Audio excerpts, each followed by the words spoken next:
the deliberate adjustment of our life to the will of God. Peace does not mean troubles are absent. It means God is present. Yes. Yes. How is he present in trouble? Let the peace of God rule in your hearts, to the which ye are called in one body, and be ye thankful.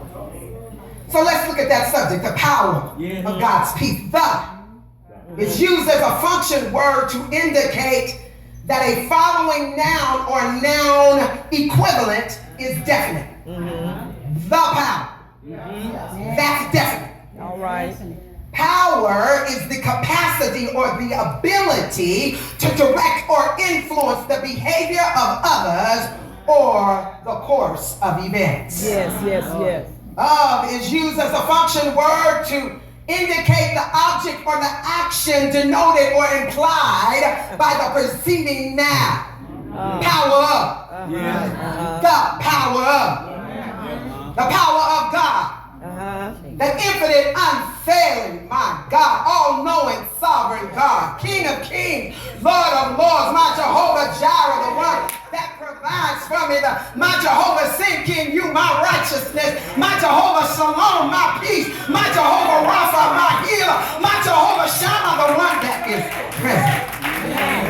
God I'm talking about is the one that has unlimited power to do what he wants, when he wants, and how he wants to do it. And yes, that God is so unpredictable in his performances, yet he comes out a winner every time. My God, who is the master healer, who is an everlasting lover, and who will keep you if you have the want to be kept. The power of God. Peace, freedom from disturbance, quiet, tranquility, calmness, restfulness. Let me say that again. Restfulness. Peace is one of the fruit of the Spirit. Therefore, if we are clothed with the fruit of the Spirit, then we should have the power of God's peace on the inside. All right. Now, don't let Satan distract you from God's peace. Don't means do not. It's prohibited. It's a no. Don't let is to allow, to sanction, to grant to. Satan, he's nothing. He's a loser. He's a hindrance. He's a deceiver. He's a liar.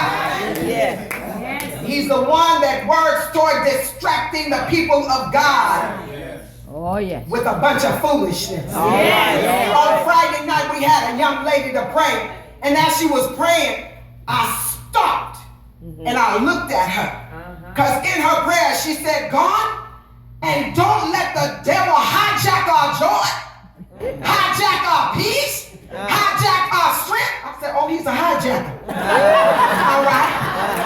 See, a hijack means to seize with force. We cannot let the devil hijack any of the stuff that God has given us.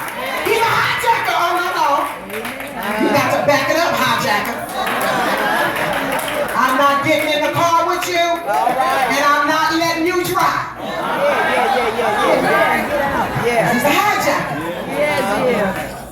Distract means to cause to turn away from the original focus or attention or interest. So let's read the scripture text again, that 15th verse, and indicates that the previous verse asks us to do something. It says for us to put on charity. We learned that earlier. How you gonna do anything without love? I said that. Y'all keep your head down. I'm not even looking up because I know you got your head down.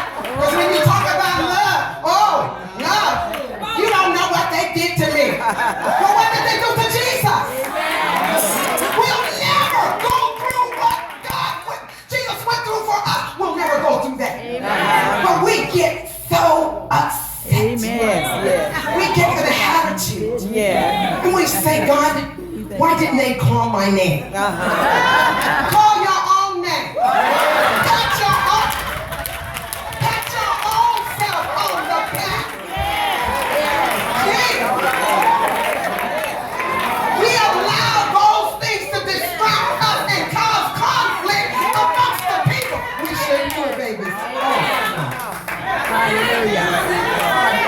Let's read the text. And. So there was something in the previous verse that said, put on the cherry. Allow the peace, the tranquility, the restfulness of God rule. Rule is a verb meaning to exercise ultimate power or authority over. Let the peace and let the peace of God rule in our hearts.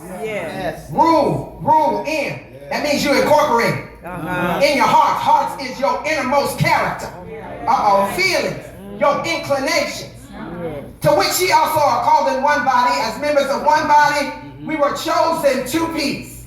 And be thankful. Always give God thanks. The Amplified Version reads like this. Let the peace of Christ, the inner calm of one who walks daily with him, be the controlling factor in your hearts, deciding and settling questions that arise. To this peace, indeed, you were called as members in one body of believers, and be thankful to God always. The impactful and important words in this verse are let God's peace rule. If we don't let God's peace rule in our hearts, we will find ourselves in turmoil. That's why you have conflict. They got something going on. We're going to talk about that. But let me talk about that let. I like that let. That word let is mentioned 1,696 times in Scripture. See, God established that powerful word from the very beginning. Genesis 1 and 3 said, let there be light. And there was light. This lets us know that if we let the peace of God rule in our hearts, there will be peace. All right. So we must let it. Let it. Allow it. Psalms 19 and 14 said, let the words of my mouth and the meditation of my heart be acceptable in my sight. Oh, Lord, my strength, my redeemer. We got to let the word, let what you say. Hallelujah. Let what you say be acceptable in the sight of God. Matthew 5 and 16 said, let your light so shine that men may see your good work and glorify the Father which is in heaven. You gotta let your light shine. As Mother Thompson says, she said, make sure you keep your light on. That ain't because somebody coming over. Just keep the light of Christ shining in your life. Lord have mercy. Philippians 2 and 5 says, let this mind be in you, which is also in Christ Jesus. Anybody want the mind of Christ? You gotta let his thoughts be your thoughts. His wisdom be your wisdom. His ways be your way. Lord have mercy. We gotta let it. But check this out. We read the Bible, we hear the word, but are we listening? Revelations 2:29, Revelations 3 and 6, Revelations 3 and 13, Revelations 3 and 22, and Revelation 13 and 9 said, let him that hath an ear, let him hear. What the Spirit is saying to the church. Now that we've determined that let is an action word, what we cannot let happen is to allow the devil to distract us from letting God's peace rule and abide in our hearts. Distractions will make us miss out on the peace of God. Distractions will throw us off the path that God has designed for us to go down. We must stay focused on God, who is the spiritual controller of our lives. Let him be our guide and our director on this life journey. I guarantee you, in any circumstance that we go through, we will have a safe and perfect landing as long as God is the spiritual controller of every situation. Let us understand that anything requiring your undivided attention will be accompanied by a compelling number of distractions. That's why sometimes you got to go to the church and pray. You try to pray at home, the phone rings. Devil say, you better get that. It might be an emergency. They ain't doing nothing but trying to call and take a survey or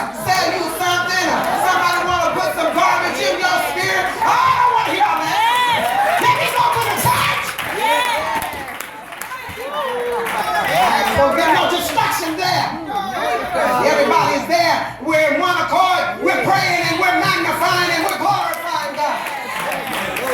And then sometimes, early, we in the morning hours, you know, when y'all really just got it going on, about 2:30 in the morning. Oh yeah, God will shake you up and say, get up. I gotta talk to you. Before you know it, you're on the floor. You don't care who's in the house. You say, God, what is it that you want to say to me? Say it to my heart. But you gotta let him in. If you want to experience anything with him, God have mercy. He'll tell you just how good you are. Yes, And he'll tell you when you're wrong. Yes, He'll tell you when you're wrong. Oh, yes, you will. We're going to get to that. He's going to tell you when you have an attitude too. The devil comes to upset our stability and our smooth functioning walk with God. And we cannot let him do that. There are 3 areas. Lord have mercy. Somebody say repeat. Repeat. There are 3 areas that the devil constantly works on to distract us from experiencing God's peace. Yes. Number 1, our mind.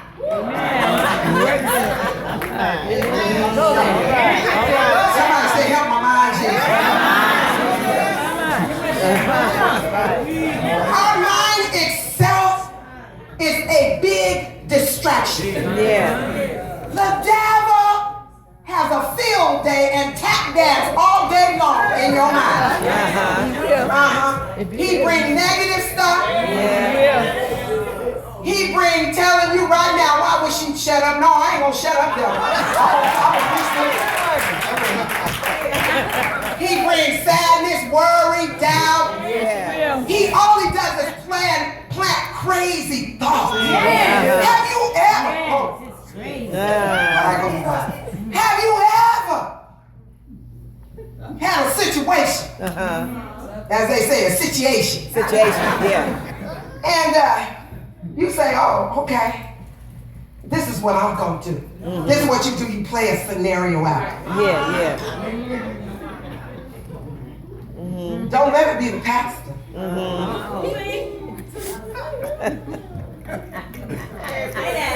That wasn't in my notes. Don't let it be the pastor. We play a whole play out in our mind. We got everybody's parts, including ours. We play it. They do this, and they make that move. Then I'm gonna make this move. When they make that move, and then when the pastor say this, I'm gonna say this before that person says anything. Oh, we get it all together. Don't y'all know that's a distraction and the devil playing with your mind? How you gonna have any peace? You better rebuke that devil, and you better say, God, sanctify my mind. Sanctify my thoughts. Oh Lord, have mercy. We have to learn to fill our minds with the word of God so that when those distractions come, we can combat the enemy with the word of God. Like Isaiah 26:3. Look here, devil, the word says, thou will keep him in perfect peace, whose mind is stayed on him and who trusted in him. Therefore, I'm going to think on those things that are lovely, those things that are honest, those things that are pure, those things that are just, those things that are true, those things that are of a good report. Stop being so negative. You need to you need to pour some oil on top of your head and say, God, don't let me think nothing negative. And when it comes, rebuke it immediately. That devil has to flee. Do you not know we have power and authority over the enemy? We have power over all the power of Satan himself. Luke 10:19. Read that. So therefore, we have to continuously seek God in his word.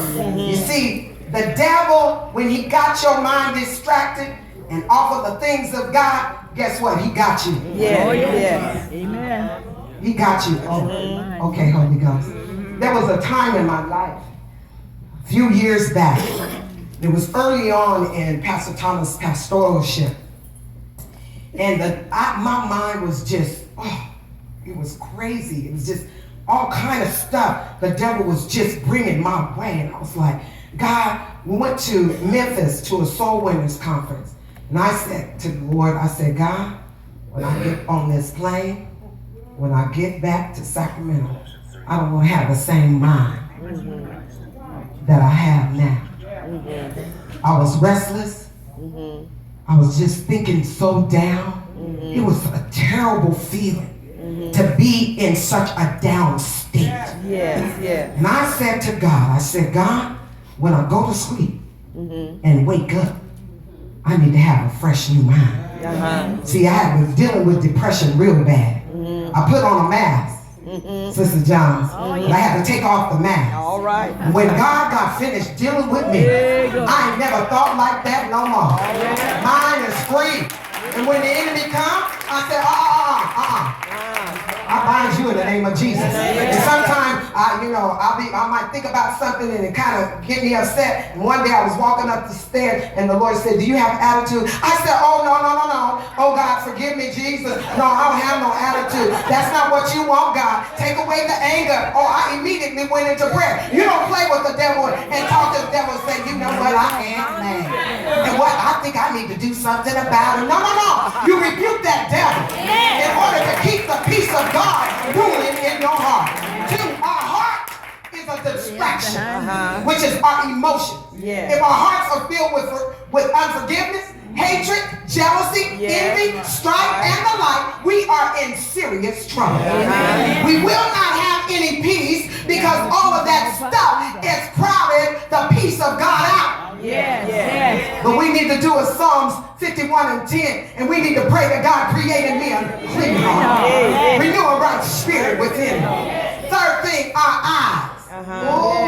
We can be a distraction. Our eyes should be focused on the things that please God. Our eyes should not be focused on the worldly things, our problems, our financial difficulties, or even people's action.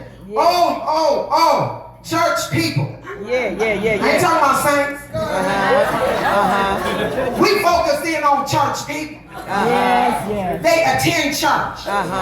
They not saints. Because saints don't act like that.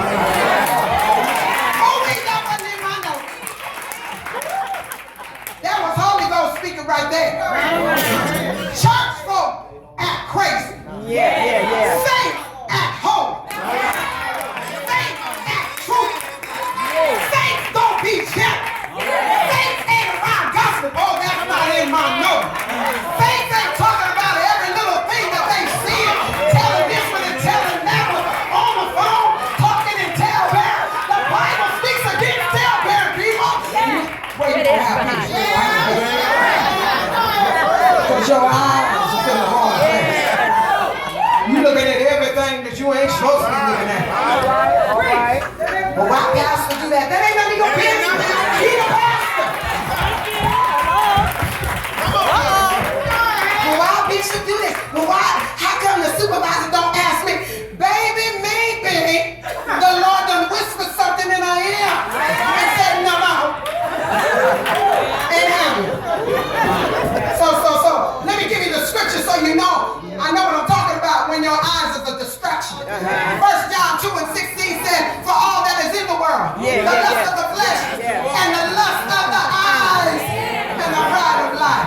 It's not of the Father but of the world. It's a distraction. So, Sister Thomas, how do we combat the devil's distraction and keep the power of God, peace flowing? I'm glad you asked. There are three things. We must change our focus. All right. Wow! This means change your mindset. There we go with that mind again. The mind must be real important. It is. Because there's a scripture in here that says, Colossians 3:2. Set your affection on things above, not on things of this earth. Our walk with God has to be God-centered constantly. When we become God-focused, we look at things differently. Saints. Ain't talking I'm saying? We look at things differently. Our sight is no longer on all of the conflict and the crisis that's going on. Yeah, we see it and we hear about it, but I can't let it get in my spirit. In my atmosphere. Back it up. Clear mind. I got to have some peace. Yeah. I ain't always been there. Well. Because Phyllis Noreen Thomas, she would go there. Phyllis would. But when Phyllis gets put under subjection, she's quiet. And you know what she does? She gets on her knees and begin to pray. Oh yeah. You have to work on Phyllis. Oh Jesus. I told y'all that earlier today. I had to work on her. And one thing I haven't done just yet, that my mama told us earlier today. She told us what to do. Didn't she tell us? Y'all trying to figure it out. I ain't gonna tell you right now. It should have been here. But we know how to control this tongue, this mouth. Yeah. We must change. Number 2, change our attitude. Somebody say attitude check. Check your attitude before you even enter into the gates of God. Check it out the door. Check it out the door. Because see, you'll miss out on what God has for you coming into the church with an attitude.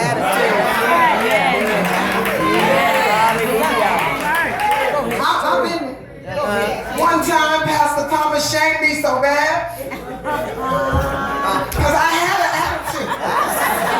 He didn't even know I was there. I was sitting on the side. I came in late. I was sitting on the side in the church. He said, y'all pray for First Lady Thomas. She mad at me right now. And they were laughing because they seen me, but he didn't. They said that he just bust me out like that. I was like, oh God. And God said, so now you're going to straighten up your face. Oh, yes, God. Yes, God. See, he messes with me all the time. But you know, some of the things we sometimes, you know, women, I can say women, sometimes we just, you know, we be upsetting man. But then when we really sit down and think about it, we be like, okay. We don't want to ever say, go back and say, yeah, you're right. We just be like, we'll do other things. Oh, wait, don't see it. So we must change our attitude. Change your conduct, your mannerism. Get rid of the old attitude and put on a new attitude by renewing your minds in the Word of God. I want to read in the New Translation, Living Translation, Ephesians 4:22-24, and I'm almost done. The New Living Translation, throw off your old sinful nature and your former way of life, which is corrupted by lust and deception. Instead, let the Spirit renew your thoughts and attitudes. Put on your new nature, created to be like God, truly righteous and holy. Third thing, if you want to continue to have the peace of God flowing on the inside of you, pray to God for His peace to be continually surrounding you. Philippians 4:6-7 in the New Living Translation says this. Don't worry about anything. And we are worrying people. Jesus. Don't worry about anything. Instead, pray about everything. Tell God what you need and thank Him for all He has done. Then you will experience God's peace, which exceeds anything we can understand. His peace will guard your hearts and minds as you live in Christ Jesus. You need to understand, people of God, the peace of God is a precious commodity. I love having the peace of God. I don't like foolishness. I don't like chaos and conflict. Now, if you are part of the conflict, you need to check yourself. See, I tell people this all the time, and I had to learn this because the Lord had told me this. He said, you stop worrying about what people do to you. I I said, but God, I'm trying to, we having a conversation. And wait a minute, God. I shouldn't worry about what people do. Really? Now, come on now, God. He said, I see what they do. Right. That's it. That's he said, it. I'm looking at your response right. to what they do. That's it. Yeah. That's look at your neighbor and say, how you respond? How do you respond? How do you respond? How you respond? Amen. See, don't worry about what other folks doing. It's how are you responding. That's it. See, when you respond in the right way, you can have the peace of God ruling on the inside. You can go to sleep at night comfortably. Amen. Amen. Not sitting up at night trying to figure out what your next move is. That wasn't in my notes either.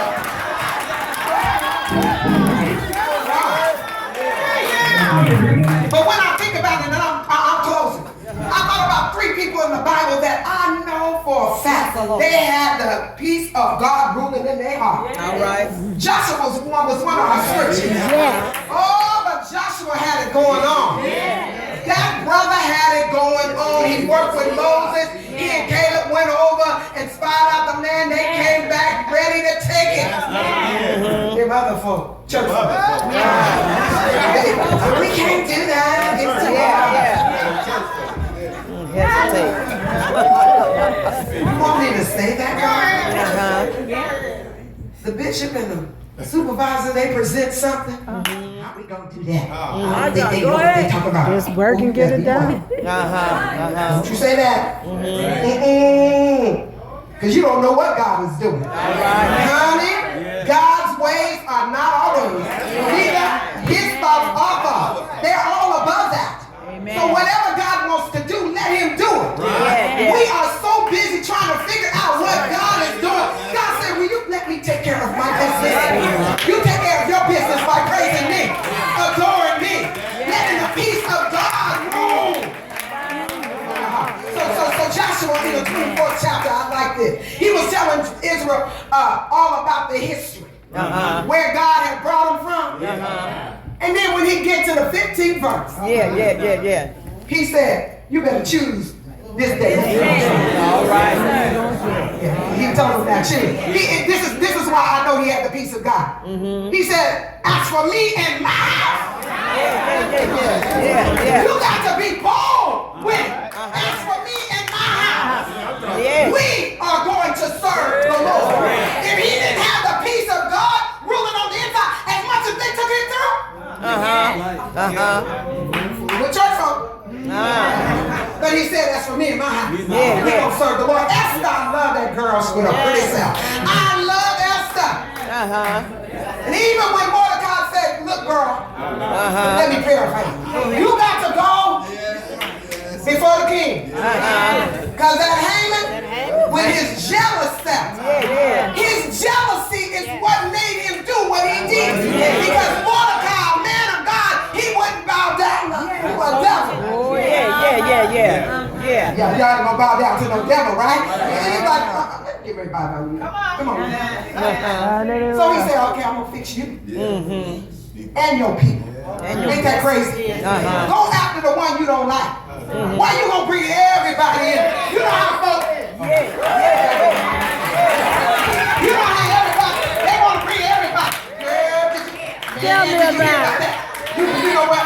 This is what I would do. Tell me I would do that too. You know what? Let's talk to so and so. And you bringing all these people in. Hurting all these people. For what? For your mess. Keep your mess to yourself. Get on your knees before God.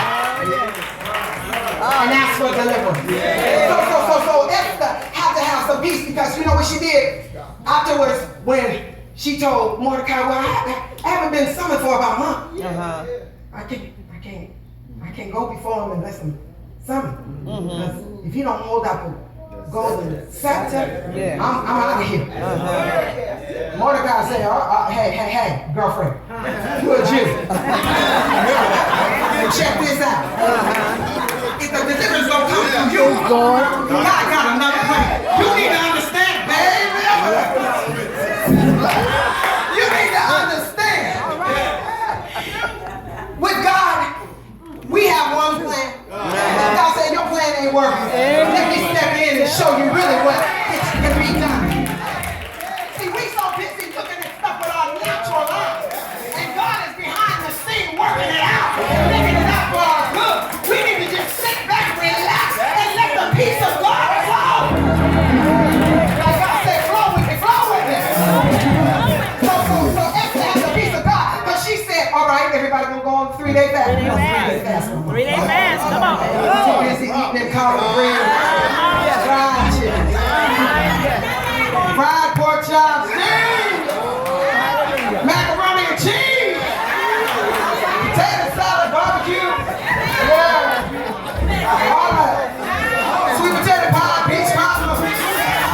But that'll hurt. We're so busy eating. We don't want to go on a fast. You go on a fast about 12 o'clock. Can you accept the 12 o'clock? He said 3 days you need to go on a 3-day fast, people. So she go on a 3-day fast. And this is what I like about her. She said, I want everybody to fast. Everybody. Everything. Fast. 3 days.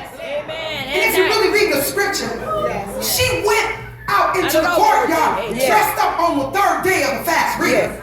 I missed that. All the time I've been reading, I missed that. I said, girlfriend stepped out with her pretty self on the 3rd day. Do you not know that's when God shows up? When you be obedient to Him, He'll work it out before you even come off the fast. She said, if I perish, I perish. You know you have to have the peace of God. You know your life could be taken, and you say, I don't care. If I perish, I perish. She had the peace of God. And finally, I love my brother Daniel. Daniel's so sweet. Yes. He knew what they was doing. Yes. Them lying people went to weed. Weed. Daniel was supposed to be included in that weed. Daniel knew. Everything. His task. Yes. His task was to pray. That's it. He didn't stop. I ain't gonna ask him. Amen. That's how God talks to him. 3 times a day. Yes. When he found out that everything was signed, sealed, and delivered, Yes. he went up in his room. The windows were